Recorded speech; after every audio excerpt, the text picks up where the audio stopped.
Assalamualaikum warahmatullahi wabarakatuh. Perkenalkan, nama saya Faik Zaidin Ifran, mahasiswa UIN Syarif Hidayatullah Jakarta, Fakultas Syariah dan Hukum, Prodi Hukum Keluarga. Pada kali ini saya akan memenuhi tugas pengantar hukum Indonesia dengan dosen pengampu Bapak Nur Habibi MH. Pada kali ini akan saya menjelaskan tentang hukum internasional. Apa sih itu hukum internasional? Pada umumnya, hukum internasional diartikan sebagai himpunan peraturan-peraturan dan ketentuan-ketentuan yang mengikat serta mengatur hubungan antara negara-negara dan subjek-subjek hukum lainnya. Dalam kehidupan masyarakat internasional, definisi hukum internasional yang diberikan oleh pakar-pakar hukum terkenal di masa lalu seperti Oppenheim dan Bradley terbatas pada negara sebagai satu-satunya pelaku hukum dan tidak dimasukkan subjek hukum lainnya. Namun, dengan perkembangan pesat ilmu pengetahuan dan teknologi pada paruh kedua abad 20 dan pola hubungan internasional yang semakin kompleks, pengertian ini kemudian meluas sehingga hukum internasional juga mengurusi struktur dan perilaku organisasi internasional, kelompok-kelompok supranasional, dan gerakan-gerakan pembebasan-pembebasan nasional. Bahkan dalam hal tertentu, hukum internasional juga diberlakukan terhadap individu-individu dalam hubungan dengan negara-negara.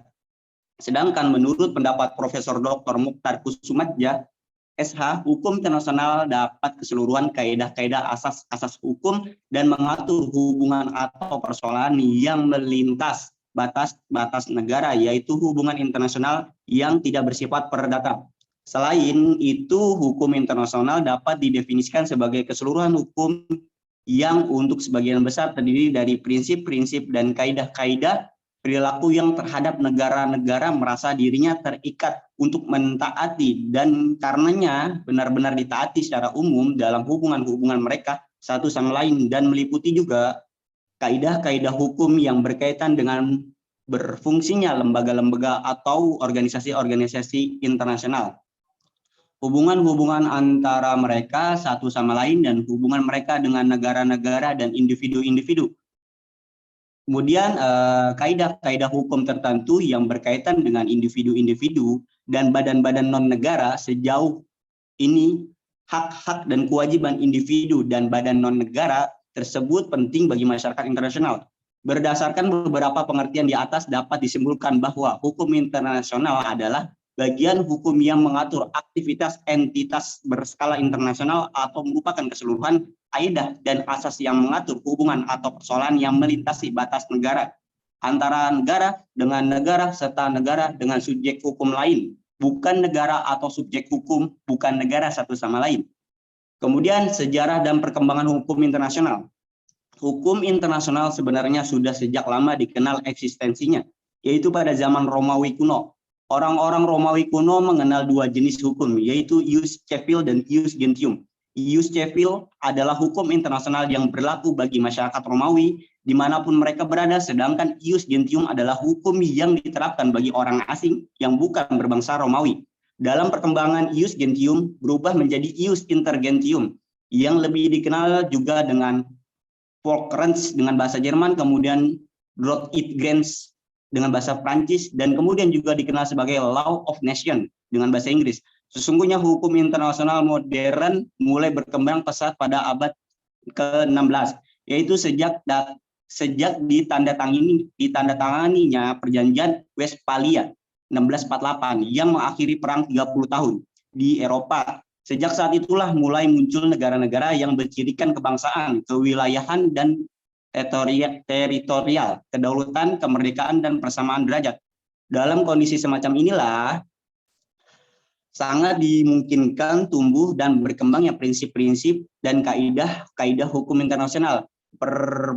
Perkembangan hukum internasional modern ini juga dipengaruhi oleh karya-karya tokoh kenamaan Eropa yang terbagi menjadi dua aliran utama, yaitu yang pertama adalah naturalis dan kemudian adalah golongan positivis. Menurut golongan naturalis, prinsip-prinsip hukum dalam semua sistem hukum bukan berasal dari buatan manusia, tetapi berasal dari prinsip-prinsip yang berlaku secara universal sepanjang masa dan yang dapat ditemui oleh akal sehat. Hukum harus dicari dan bukan dibuat. Golongan naturalis mendasarkan prinsip-prinsip atas dasar hukum alam yang bersumber dari ajaran Tuhan. Tokoh terkemuka dari golongan ini adalah Hugo de Groot atau Grotius, Francisco de Victoria, Francisco Suarez, dan Alberico Gentilis.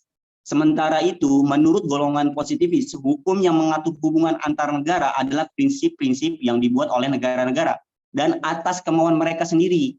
Dasar hukum internasional adalah kesepakatan bersama antara negara-negara yang diwujudkan dalam perjanjian-perjanjian dan kebiasaan-kebiasaan internasional, seperti yang dinyatakan oleh James Jacques Roscoe dalam bukunya Do Contrat Social, La Loi Christian de la Fuente Gernade, bahwa hukum adalah pernyataan kehendak bersama. Tokoh lain yang menganut aliran positivis ini antara lain Cornelius van Bickershoek, Profesor Richard Zoche, dan Emericat de Patel.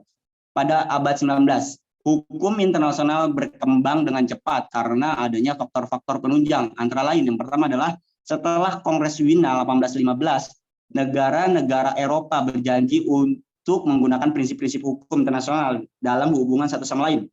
Kemudian yang kedua adalah banyaknya dibuat perjanjian-perjanjian lawmaking treaties di bidang perang, netralitas, peradilan, dan arbitrase. Kemudian yang ketiga, berkembangnya perundingan-perundingan multilateral yang juga melahirkan ketentuan-ketentuan hukum baru. Di abad 20, hukum internasional mengalami perkembangan yang sangat pesat karena dipengaruhi oleh faktor-faktor sebagai berikut.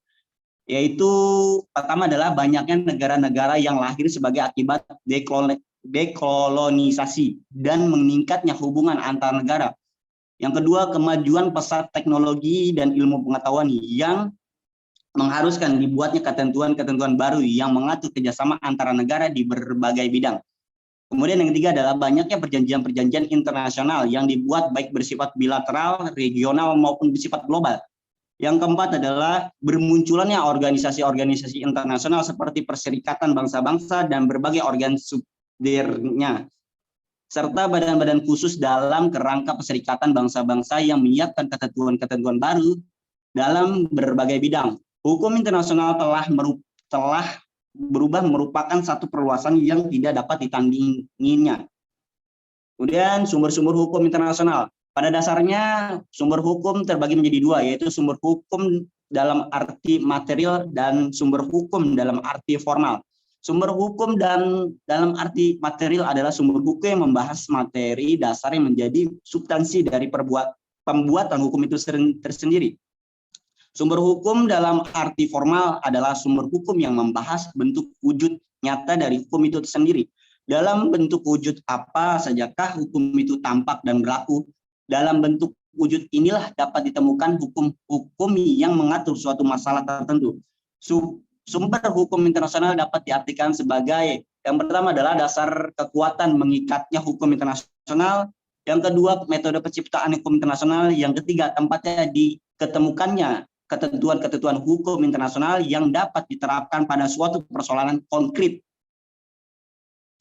Burhansani 1990, menurut pasal 38 ayat 1 Statuta Mahkamah Internasional, sumber hukum internasional yang disepakati oleh mahkamah dalam mengadili perkara adalah pertama, satu, perjanjian internasional adalah atau international convention baik yang bersifat umum maupun khusus. Yang kedua adalah kebiasaan internasional. Yang ketiga adalah prinsip-prinsip hukum general yang diakui oleh negara-negara beradab. Kemudian keputusan pengadilan dan dapat para ahli yang telah diakui kepakarannya yang merupakan sumber hukum internasional tambahan. Peranan hukum internasional terhadap ketertiban dunia. Pada dasarnya peran hukum internasional lebih banyak tertuju pada cara-cara untuk menyelesaikan masalah-masalah yang terjadi dalam ruang lingkup internasional. Hubungan-hubungan internasional yang diadakan antar negara tidak selamanya terjalin baik. Seringkali hubungan itu menimbulkan sengketa di antara mereka. Sengketa dapat bermula dari berbagai sumber potensi sengketa. Sumber potensi sengketa antar negara dapat berupa perbatasan, sumber daya alam, kerusakan lingkungan, perdagangan, dan lain-lain. Manakala hal demikian itu terjadi, hukum internasional memainkan perannya yang tidak kecil dalam penyelesaiannya. Upaya-upaya penyelesaian terhadap telah menjadi perhatian yang cukup penting di masyarakat internasional sejak awal abad ke-20. Upaya-upaya ini ditujukan untuk menciptakan hubungan antara negara yang lebih baik berdasarkan prinsip perdamaian dan keamanan internasional. Dewasa ini ada beberapa peran hukum internasional dapat memainkan dalam menyelesaikan sengketa. Yang pertama adalah pada prinsip hukum internasional berupaya agar hubungan-hubungan antar negara terjalin dengan persahabatan, friendly relation among states, dan tidak mengharapkan adanya persengketaan. Kedua adalah hukum internasional memberikan aturan-aturan pokok kepada negara-negara yang bersengketa untuk menyelesaikan sengketanya. Yang ketiga adalah hukum internasional memberikan pilihan-pilihan yang bebas kepada para pihak tentang cara, prosedur, atau upaya yang seyogyanya ditempuh untuk menyelesaikan sengketanya. Dan yang keempat, hukum internasional modern semata-mata hanya menganjurkan cara penyelesaiannya secara damai. Apakah sengketa itu sifatnya antar negara atau antar negara dengan subjek hukum internasional lainnya. Hukum internasional tidak menganjurkan sama sekali cara kekerasan atau peperangan. Peran telah digunakan negara-negara untuk memasakkan hak-hak dan pemahaman mereka mengenai aturan-aturan hukum internasional. Peranan bahkan telah terjadi pula dijadikan sebagai salah satu wujud dari tindakan negara yang berdaulat. Bahkan para sarjana masih menyadari adanya praktek negara yang masih menggunakan kekerasan atau perang untuk menyelesaikan sengketa. Sebaiknya, cara damai belum dipandang sebagai aturan yang dipatuhi dalam kehidupan atau hubungan antar negara. Pada umumnya, metode penyelesaian sengketa internasional digolongkan dalam dua kategori, yaitu cara yang ada dua, yaitu pertama itu negosiasi, kemudian itu adalah pencairan fakta. Negosiasi adalah cara penyelesaian sengketa yang paling besar dan yang paling tua digunakan oleh umat manusia. Penyelesaian melalui negosiasi merupakan cara yang paling penting. Banyak sengketa diselesaikan setiap hari oleh negosiasi ini tanpa adanya publisitas atau menarik perhatian publik. Alasan utamanya adalah karena dengan cara ini para pihak dapat mengawasi prosedur penyelesaian sengketa dan setiap penyelesaiannya didasarkan pada kesepakatan atau konsensus para pihak. Negosiasi dapat dilangsungkan melalui saluran-saluran diplomatik pada konferensi internasional atau dalam suatu lembaga atau organisasi internasional. Kemudian yang kedua adalah pencarian fakta atau fact-finding. Metode penyelesaian sengketa ini digunakan untuk mencapai penyelesaian sebuah sengketa dengan cara mendirikan sebuah komisi atau badan mencari dan mendengarkan semua bukti-bukti yang bersifat internasional yang relevan dengan permasalahan. Tujuan dari pencarian fakta yang paling utama adalah memberikan laporan kepada para pihak mengenai fakta yang ada. Sedangkan tujuan lain dari penyelesaian sengketa internasional dengan cara pencarian fakta yaitu membentuk suatu dasar bagi penyelesaian sengketa antar dua negara, mengawasi pelaksanaan suatu perjanjian internasional, memberikan informasi guna membuat keputusan di tingkat internasional. Dasar hukum yang dipakai dalam fact-finding adalah pasal 9 dengan pasal 9 sampai dengan 36 Hague Convention on the Pacific Settlement of the Past tahun 899 dan 1907. Jasa-jasa baik. Jasa-jasa baik adalah suatu cara penyelesaian sengketa melalui pihak bantuan yang ketiga. Pihak ketiga ini berupaya agar para pihak menyelesaikan sengketanya dengan negosiasi. Fungsi dari jasa-jasa baik yang paling utama adalah mempertemukan para pihak agar mereka mau bertemu, duduk bersama, dan bernegosiasi atau dikenal dengan nama fasilisator. Keikutsertaan pihak ketiga dalam penyelesaian sengketa dapat dua macam, yaitu atas permintaan para pihak atau inisiatif pihak ketiga sendiri yang menawarkan jasa-jasa baiknya guna menyelesaikan sengketa. Dalam kedua cara ini, syarat mutlak yang harus adalah kesepakatan para pihak. Mediasi yang menjadi pihak ketiga ini organisasi internasional, negara ataupun individu. Pihak ketiga ini dalam sengketa ini dinamakan mediator. Biasanya ia dengan kapasitasnya sebagai pihak yang netral berupaya mendamaikan para pihak dengan memberikan saran penyelesaian sengketa. Fungsi utamanya adalah mencari solusi, mengidentifikasi hal-hal yang dapat disepakati para pihak serta membuat usulan-usulan yang dapat mengakhiri sengketa. Informal dan bersifat aktif dalam proses negosiasi sesuai dengan pasal 3 dan 4 Hague Convention of the Pacific Settlement of Disputes 1907 yang menyatakan bahwa usulan-usulan yang diberikan mediator janganlah dianggap sebagai suatu tindakan yang bersahabat satu pihak saja atau merugikan salah satunya. Kemudian ada konsiliasi. Konsiliasi adalah cara penyelesaian sengketa yang bersifat lebih formal dibandingkan mediasi. Biasanya konsiliasi ini berbentuk badan konsiliasi yang dibentuk oleh para pihak melalui perjanjian. Komisi ini berfungsi untuk menetapkan persyaratan-persyaratan penyelesaian yang diterima oleh para pihak sehingga lebih formal atau luas karena ada aturan dan ada lembaga atau lembaganya. Para pihak mendengarkan keterangan lisan para pihak dan dapat diwakili oleh kuasanya. Hasil fakta-fakta diperoleh konsiliator, sebutan dari konsiliasi, menyerahkan laporan kepada pihak dengan kesimpulan dan usulan-usulannya. Kemudian putusannya tidak mengikat karena diterima atau tidaknya usulan tersebut tergantung sepenuhnya kepada kedua belah pihak. Arbitrasi. Biasanya arbitrasi ini menunjukkan pada prosedur yang persis sama sebagai dalam hukum internasional, yaitu menyerahkan sengketa kepada orang-orang tertentu yang dinamakan arbitrator, yang dipilih bebas oleh para pihak.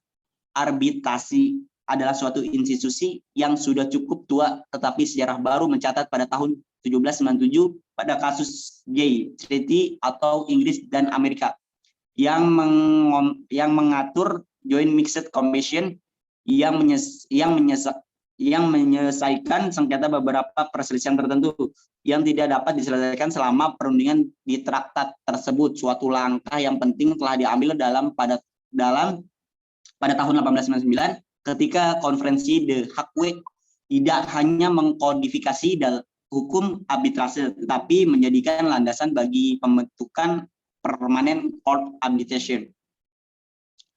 Kemudian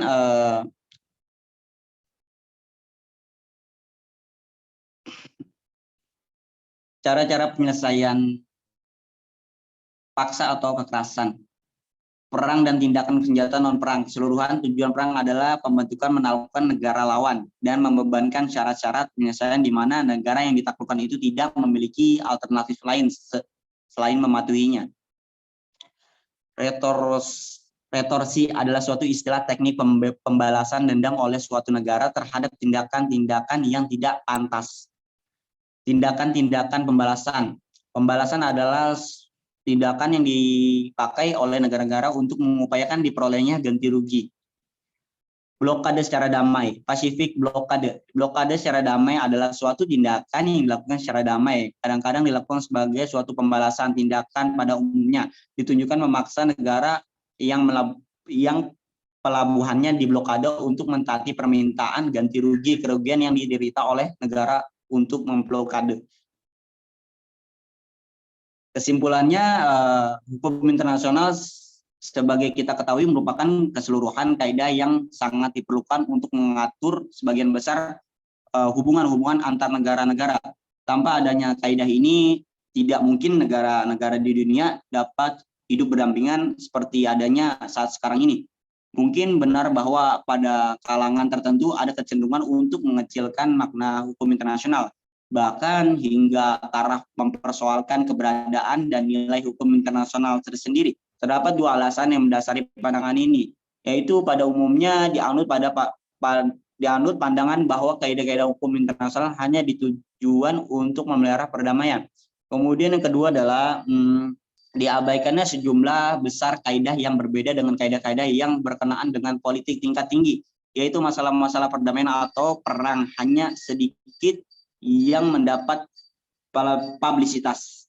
Pelanggaran-pelanggaran yang mengakibatkan perang atau konflik agresi dan ketidakberdayaan hukum internasional untuk mengulangi persoalan-persoalan seperti pelecutan senjata, terorisme internasional, dan perdagangan senjata-senjata konvensional cenderung mendapat perhatian yang tidak memuaskan. Dari inilah umum mengambil kesimpulan yang keliru mengenai tidak berfungsinya sama sekali hukum internasional. Bagaimanapun juga eksistensi dari hukum internasional itu sendiri tidak bisa dilupakan begitu saja. Ya, untuk video pertama kurang lebihnya mohon maaf. Assalamualaikum warahmatullahi wabarakatuh.